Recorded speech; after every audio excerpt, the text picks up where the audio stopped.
My son announced, "You're not my real father. Mom's boyfriend is better." I said, "Okay." Then I stopped the private school payments and sold his car. 72 hours later, his mother was threatening legal action.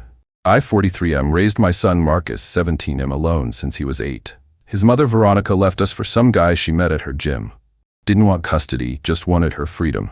Cool. Whatever. I rebuilt our lives. For 9 years, I busted my ass. Private school at Westfield Academy, $32K a year. BMW 3 Series for his 16th birthday. Gaming PC that cost more than some people's rent. Summer camps, tutors, you name it. Not because I'm rich, I'm a construction project manager. I just prioritized him over everything. 3 weeks ago, Veronica suddenly wants back in Marcus's life. Shows up with her boyfriend Dante, personal trainer, drives a leased Maserati, you know the type. Marcus starts spending weekends there. Fine, he deserves to know his mom. Last Sunday, Marcus comes home and drops this. "I've been thinking, you're not really my father, like not my real father. Dante gets me better. Mom says I can live there full-time after I turn 18. He's gonna help me become an influencer." I just stared at him. "I'm not your real father? You know what I mean? Biologically, yeah, but Dante's more of a father figure. He doesn't lecture me about grades in college. He actually supports my dreams." Your dreams of being an influencer.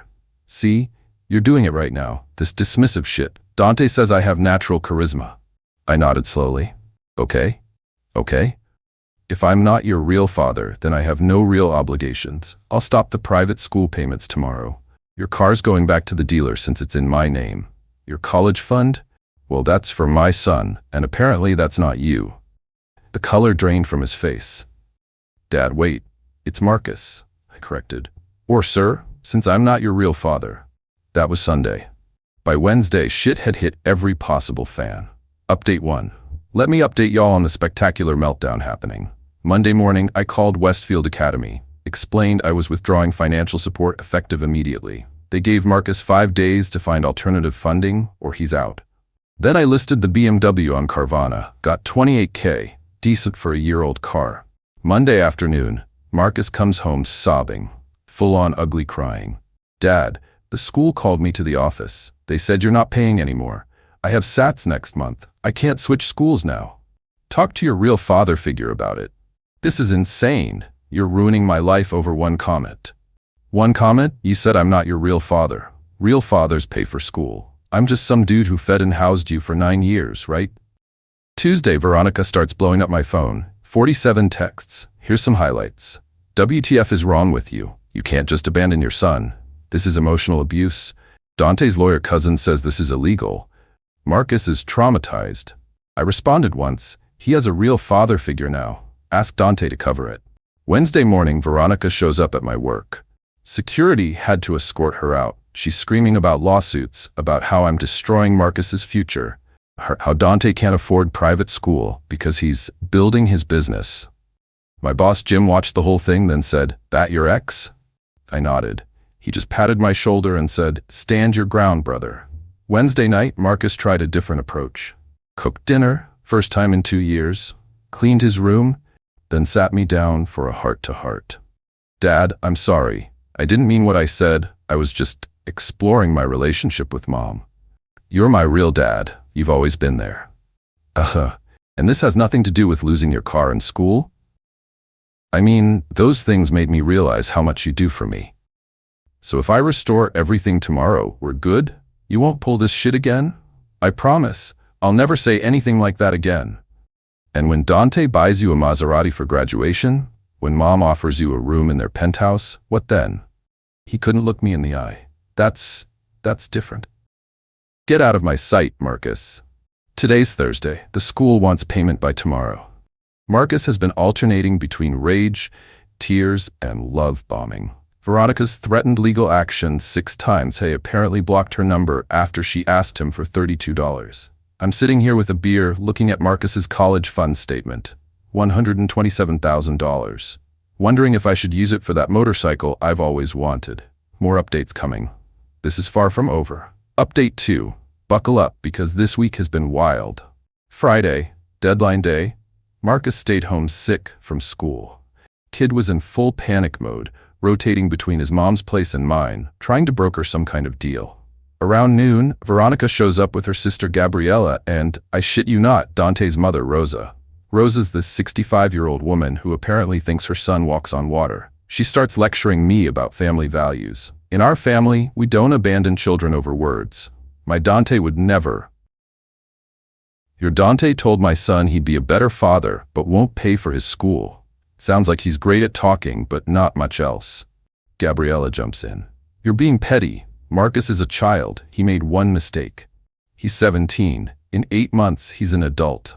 Old enough to say I'm not his real father. Old enough to deal with consequences. Veronica tries the tears. Please, his friends are at Westfield. His whole life is there. You're destroying his senior year. No, Marcus destroyed it when he decided Dante was his real father figure. I'm just adjusting my financial priorities accordingly. Then Dante himself shows up. This emperor rolls up in his Maserati, wearing a tank top in 50-degree weather. Bro, we need to talk man to man. Sure, you got $32? Listen, what Marcus said was out of pocket, but you're taking it too personal. Kids say dumb shit, and adults deal with consequences. You wanted to be his father figure? Congrats. Figure out his tuition. I'm building my brand, bro. I got 3 fitness clients, and then you can't afford to be anyone's father figure. Leave my property. Saturday morning, Marcus goes nuclear. Posts on Instagram about how I'm an abusive narcissist who can't handle rejection. Tags extended family, my coworkers, he knows, everyone. The post goes semi-viral in our area. 1,200 likes, 300 plus comments. Most comments actually roasted him. Bro said he wasn't his real dad and expected the bank to stay open? Fuck around and find out Hall of Fame. Team Dad. Kid thought he was slick. But Veronica's friends and family came out swinging. My phone was blowing up with messages calling me heartless, saying I'm traumatizing a child, that I should be ashamed. My brother Carlos texts, saw Marcus's post? Want me to comment? Me, nah, let him cook. BTW, I'm unfollowing him. Kid's an ungrateful punk. Sunday, yesterday, the real comedy begins. Marcus gets officially withdrawn from Westfield, has to enroll in public school for senior year. It's actually a decent school, but to him, it's like being sent to prison. He barges into my room at 7 a.m. I have to go to Jefferson High. Do you know what kids from Westfield call Jefferson? Juvenile Hall High. Sounds like a personal problem. I won't get into Columbia now. My whole academic record is ruined. Talk to Dante. Maybe he knows someone in admissions. Stop saying that. You're my father. Nah, I'm just some guy you're biologically related to. Your words. But here's where it gets really good. Sunday afternoon, I get a call from my lawyer friend, Keith. Veronica actually tried to file some kind of emergency custody modification, claiming I'm financially abusing Marcus. Keith's laughing his ass off. She wants the court to force you to pay private school tuition. Judge looked at the filing and said, Ma'am, your son is 17, and private school isn't a necessity. Case dismissed. Last night around 11 p.m., Marcus leaves a note under my door. Dad, I fucked up. I know I fucked up. Mom and Dante have been filling my head with stuff about how you're holding me back, how you're too strict, how I could be more without your rules. I believed them because I'm an idiot. I see now that Dante can't even afford his own car lease. Mom lives in a 1-bedroom apartment. They sold me dreams they can't afford. I'm not asking for Westfield back. I know that bridge is burned. I'm just asking for you to be my dad again. The real one. The only one. Marcus, I kept the note. Still thinking about my response. This morning, Veronica sent one final text. You won. Hope you're happy. Marcus cried all night. I responded, I didn't win anything. I just stopped losing. We'll update after I figure out how to handle the note. Your boy needs another beer. Update 3. Last update, and holy hell, what a ride. So after the note, I let Marcus stew for a couple days. Kid was walking around like a ghost, barely eating, coming straight home from his new school, no Instagram posts. Even cleaned the kitchen without being asked. That's when I knew he was desperate. Wednesday, I finally sat him down. Let's talk about your note. He immediately starts crying. Not the manipulative tears from before. Real, ugly snot bubble crying. Dad, I'm so sorry. I ruined everything. I'm so fucking stupid. You're not stupid. You got played by 2 adults who should have known better. I just wanted to know my mom, and she made it sound like you were the bad guy. like you were the reason she left. Your mom left because she met Dante at the gym and decided being a mother was too boring. That's it. No deep story. She said you were controlling, that you wouldn't let her pursue her dreams. Her dream was to be a fitness influencer. She had 200 followers and spent our mortgage money on supplements she never sold.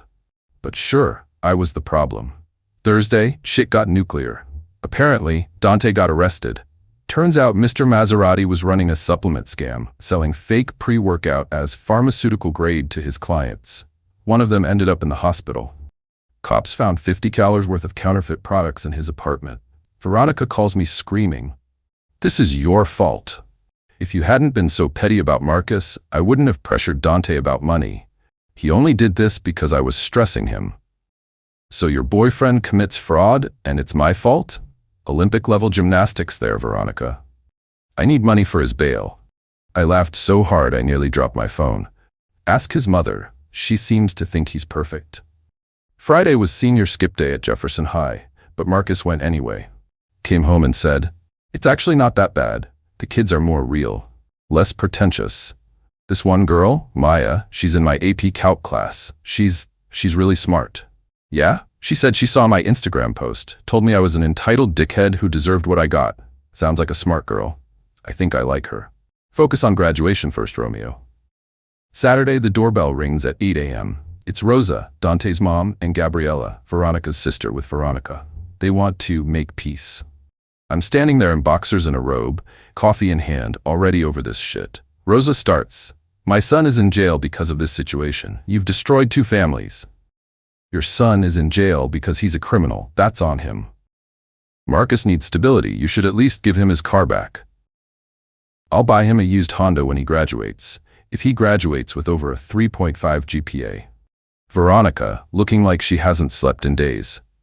Please, I know I fucked up. I know I said horrible things, but Marcus shouldn't suffer because I'm an idiot. You're right, he shouldn't. That's why he suffered, because he's an idiot. He made his choice. He's a child who's about to be an adult. Better he learns now that words have consequences. They left after more screaming. Veronica's now living with Gabriella since Dante's apartment is a crime scene. Poetic. Sunday, yesterday, Marcus and I went to get his stuff from Westfield. Kid was obviously embarrassed, but he handled it. His ex-girlfriend Brittany actually stopped him to say, "I heard what happened. You kind of deserved it, but I'm sorry it went down like that." On the drive home, Marcus says, "Dad, I've been thinking about college." Yeah? I don't think Columbia is realistic anymore. Even with my grades, Westfield was my edge. But Jefferson has a good engineering program partnership with State. Maybe I could do 2 years at community, then transfer? I nearly crashed the car. You're considering community college? You? Maya's doing it. Says it's smart financially. Her parents make good money but have 3 kids. She's paying her own way. This Maya sounds like good people. Can I still use my college fund for State or community? That money's for your education. Always was. But you're getting a job this summer, and you're paying for your own gas and insurance when you get that Honda. Deal. Dad, are we good? We're getting there, kid. We're getting there. This morning, I woke up to Marcus making breakfast. Eggs were runny and bacon was burnt, but he tried. He's at school now, probably trying to impress this Maya girl with his newfound humility. Veronica's been quiet since Dante's bail was denied. Apparently he's looking at 3 to 5 years. She posted some cryptic shit about knowing who your real friends are and rising from the ashes. Sure, Jan. As for me, I'm looking at motorcycles this weekend. Not gonna buy one. That college fund is still for Marcus. But a man can dream. To everyone who said I went too far, my kid learned that actions have consequences. He learned that you don't shit on people who love you for people who just talk pretty. He learned that real support isn't just hype and promises, it's showing up every damn day for 9 years, even when it's hard. We're not perfect, we're not healed, but we're real. And that's more than Dante and his Maserati ever were. Thanks for following this shit show. Gotta go crack a beer and watch the game. Peace out. Edit. Since everyone's asking, Marcus and Maya have a study date this Friday.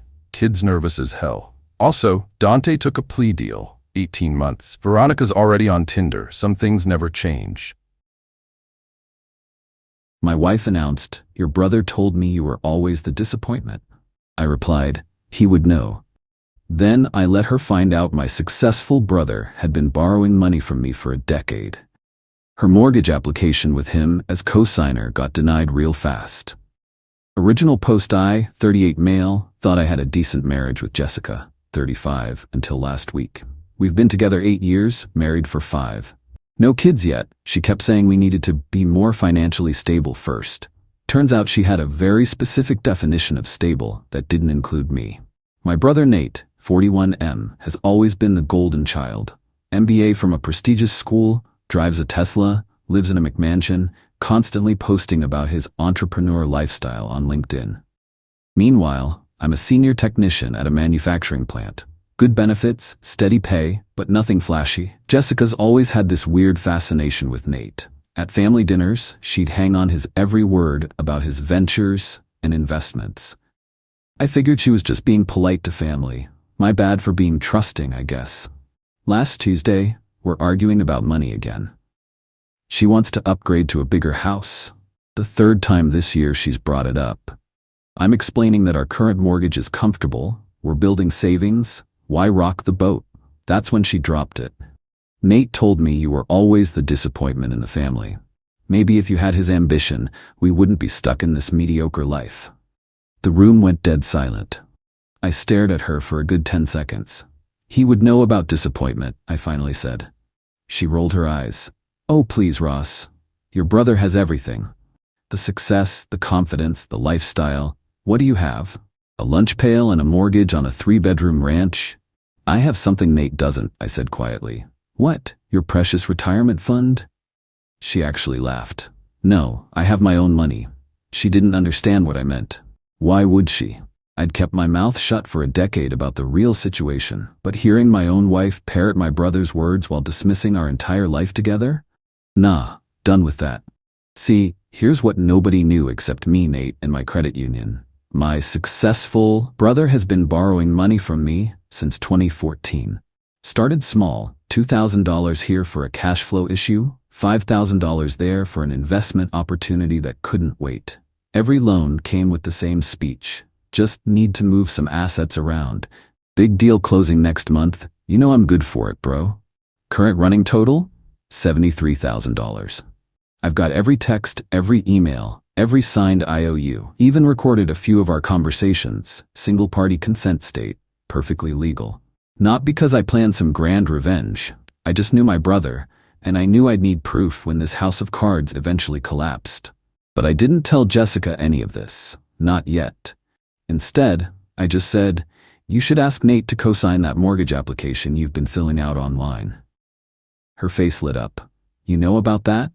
"Browser history exists, Jess. I'm not an idiot. Just disappointed you didn't talk to me first." She got defensive. "Well, you weren't interested in moving forward.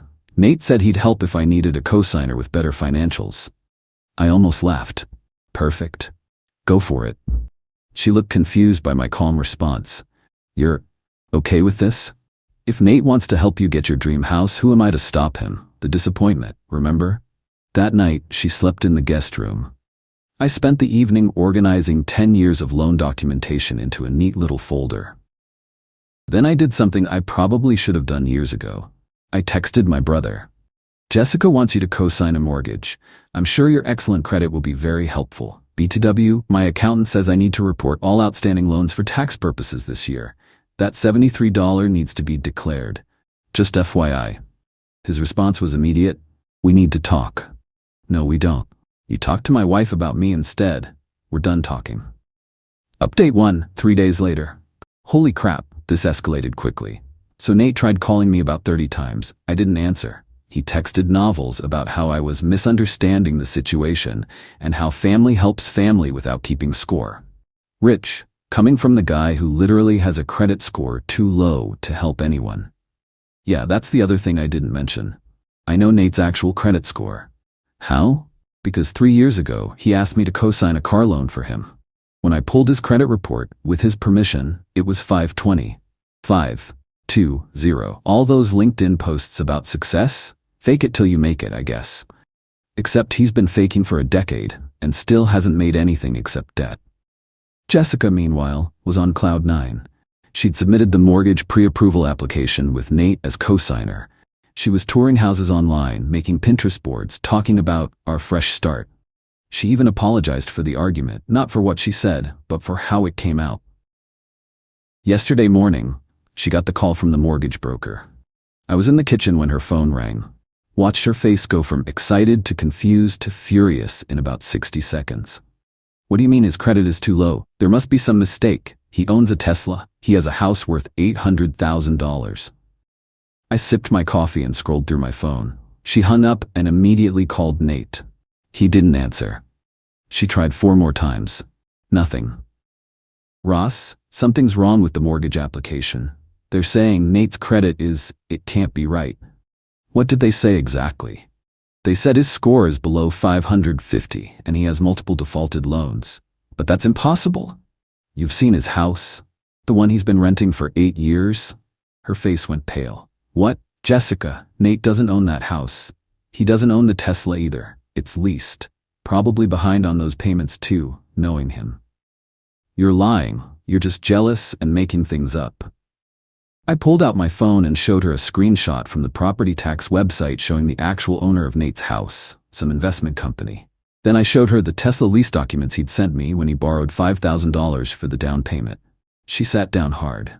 But he says a lot of things. That's when the doorbell rang. It was Nate, looking like he hadn't slept in days. We need to talk, he said, pushing past me. Jessica jumped up. Nate, what's going on? The mortgage company says. Jess, can you give us a minute? He said without looking at her. No, I said. She should hear this. After all, I'm just the disappointment, right? Nate's jaw clenched. I didn't mean it like that. How did you mean it then when you were telling wife how unambitious I am, while you were borrowing money from me? Jessica's head whipped between us. Borrowing money? I pulled out the folder I'd prepared. $73,000 over 10 years. Here's every loan, every text begging for money, every broken promise to pay it back. I started reading. January 2014, $2,000 for client dinner that will seal the deal. Never paid back. March 2014, $3,500 for licensing fees for new venture. Never paid back. September 2014, $5,000 for bridging loan until commission clears. Never paid back. Stop, Nate said. Oh, I'm just getting started. Should I skip to 2019 when you needed $15,000 for that sure-thing investment that would set us both up for life? Or maybe 2021 when your business partner screwed you over and you needed $20,000 to keep the doors open? Jessica was staring at the papers. 73,000? From the disappointment, I said. The one with no ambition, the one who packed his lunch instead of eating out every day, the one who drove a paid-off Honda instead of leasing luxury cars he couldn't afford. Nate tried damage control. I'm gonna pay it all back. The market's been tough, but I've got deals in the pipeline. No, I cut him off. You're not. Because those deals don't exist. They never existed. You've been running a 10-year con, and I enabled it by keeping quiet. But talking trash about me to my wife while taking my money? We're done. I turned to Jessica. The mortgage company ran his credit. What did they find? She whispered, 520 credit score, multiple defaults, 2 judgments against him. But tell me more about his success and ambition. Update 2, 1 week later. The aftermath has been intense. After Nate left that day, slinking out like a kicked dog, Jessica and I had our first honest conversation in years. Turns out, she'd been talking to Nate about our finances for months. He'd convinced her I was thinking too small and that she deserved better. The kicker? He'd offered to go into business with her. Some app idea that would revolutionize something or other. All she needed to do was invest $50,000, which she could easily get from the equity in our house if we refinanced. Were you seriously going to refinance our house without telling me? I asked. She couldn't meet my eyes. He said you'd never understand, that you were too risk-averse to see the opportunity. Jessica, there was no opportunity. There never is with Nate. He was going to take that money and disappear into another failed venture. She started crying then. Not the manipulative tears I'd seen before, but actual ugly crying. I'm such an idiot. I wanted more. The house, the cars, the whole lifestyle, and he made it seem so possible. By lying. He was so convincing. All those stories about deals and investments, all funded by me, the disappointment. That hit home. She flinched. The next few days were rough. Jessica moved in with her sister while we figured things out. I got texts from various family members as the news spread. My mom called, devastated that her successful son had been lying to everyone. My dad just said, "I figured something was off when he kept borrowing your truck despite having that Tesla." But the real drama came yesterday. I got served with legal papers.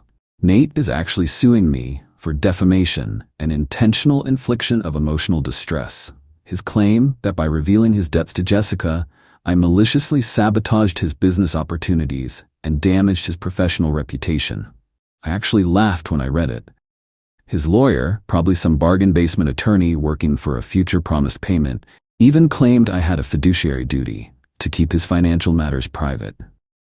My response was simple. I hired an actual lawyer, with money I actually have, and countersued for the $73,000 plus interest. My lawyer says Nate's case is garbage and will likely be dismissed, while mine is ironclad with all the documentation.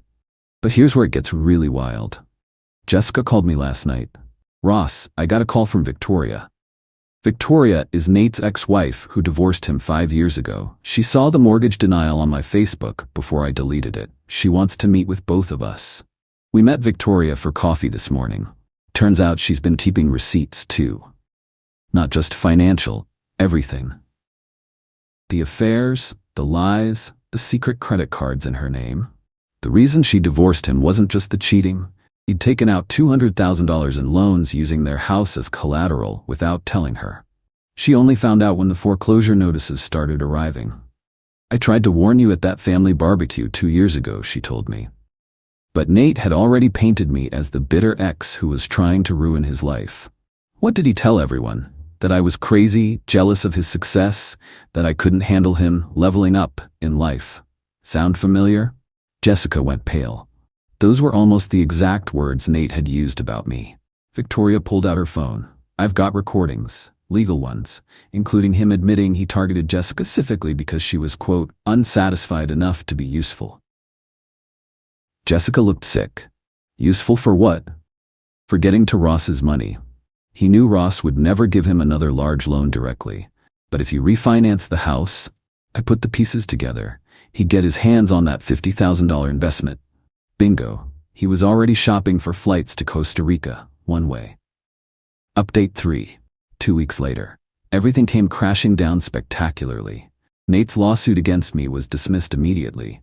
The judge literally said, "You can't sue someone for telling the truth about money you owe them," and warned Nate's lawyer about filing frivolous suits. My countersuit is moving forward. My lawyer is confident we'll get a judgment, though collecting will be another story. Can't squeeze blood from a stone, but at least I'll have legal documentation that he owes me. But the real bombshell came from an unexpected source. Remember that Tesla he leases? Well, it got repossessed from our parents' driveway. During their anniversary party, in front of everyone. The repo guy wasn't subtle either. He loudly asked for Nathan Richardson, who's 4 months behind on payments, while Nate was mid-speech about family values and supporting each other. The extended family group chat exploded. Cousins, aunts, uncles, everyone started sharing their own Nate borrowed money stories. Turns out I wasn't his only mark, just his biggest. The family total? Over $200,000. My cousin Damien, $5,000 for a medical emergency that turned out to be a Vegas trip. My Aunt Ruth, $8,000 for a business license that never existed. My Uncle Tony, $15,000 for a bridge loan that's been bridging for 6 years. The list went on. Everyone had kept quiet out of embarrassment or family loyalty. But once the dam broke, it all came flooding out. Nate tried damage control. Posted this long, rambling Facebook post about how he's been struggling with addiction. To what? Lying, and needs support, not judgment, during his healing journey. My personal favorite line: success isn't measured in dollars but in the courage to take risks. My Uncle Tony commented, "Risk? With other people's money?" The post was deleted within an hour. As for Jessica and me, it's complicated. She moved back home 3 days ago, but we're sleeping separately. We're in counseling, both individual and couples. The therapist's first question to her was brutal. Why did you believe a man you barely knew over your husband of 5 years? Her answer hurt, because Nate was everything I thought I wanted Ross to be. And now I realize Ross is everything Nate pretended to be. Actually successful, actually stable, actually trustworthy. It's not an instant fix. Trust is shattered, but we're working on it. She's shown me all her emails with Nate, including ones where she defended me and he systematically broke down her confidence in our marriage. It doesn't excuse her actions, but it does show how manipulative he was. She also signed a post-nuptial agreement giving me full control of our finances for the next 2 years while we rebuild trust. Her idea, not mine. She said she needs to prove she won't be influenced by anyone else again. The best or worst part? Nate's house of cards completely collapsed. His landlord evicted him for non-payment. His business partners are suing him. The IRS is investigating him for tax fraud. Apparently, he's been writing off personal expenses as business ones for years. He moved back in with our parents, who made him get a job. A real one. He's now working at a call center, making $17 an hour, the same hourly rate I made when I started as a technician 15 years ago. He texted me yesterday, "I hope you're happy. You destroyed my life." I responded, "No, I just stopped funding your fake one." Final update 1 month later. This will be my last update because frankly, I'm tired of thinking about this whole mess, but figured I'd give you all closure. The legal stuff is grinding forward slowly. My lawyer got a judgment against Nate for the full $73,000 plus interest and legal fees. Total judgment, $84,500. Will I ever see that money? Probably not. But I can garnish his wages for the next 20 years if needed, and the judgment will tank whatever's left of his credit. Victoria, Nate's ex, and I have become unlikely friends through this. She sent me something interesting last week, screenshots from a dating app where Nate is presenting himself as a successful entrepreneur, temporarily relocating for a new venture. Some people never learn. My parents are devastated, but finally seeing reality. My mom admitted she always wondered how Nate afforded his lifestyle but didn't want to ask. My dad's response was more direct. I raised 2 sons. One who works for his money and one who works people for theirs. Guess I know which one actually listened. They've cut Nate off financially. He's paying them rent now, $600 a month for his childhood bedroom, and has to be home by 10 p.m. or the door gets locked. He's 41 years old with a curfew. The extended family has basically excommunicated him. He wasn't invited to Thanksgiving. When he complained on the family group chat, my cousin posted the spreadsheet of everything he owes everyone. That shut him up quick. As for my marriage, we're surviving. Not thriving yet, but surviving. Counseling has been brutal, but necessary. Jessica had to confront some hard truths about herself. Mainly that she was so focused on appearing successful that she forgot to appreciate actual success. The therapist called it Facebook envy reality distortion, or something like that. She wrote me a letter last week. Not going to share all of it, but one line stuck with me. I wanted the life Nate was pretending to have, not realizing I already had the life he was desperately trying to borrow. We're selling the house, not because we need to, but because it's poisoned now. Too many memories of arguments about upgrading in her secret mortgage applications. We're moving to a smaller place closer to my work. She's taking over the bills management to understand exactly where our money goes each month. The irony? Without the pressure of keeping up appearances, we're actually saving more money. Jessica canceled all those subscription boxes she never used, stopped buying designer clothes she wore once, and learned to cook instead of ordering takeout constantly.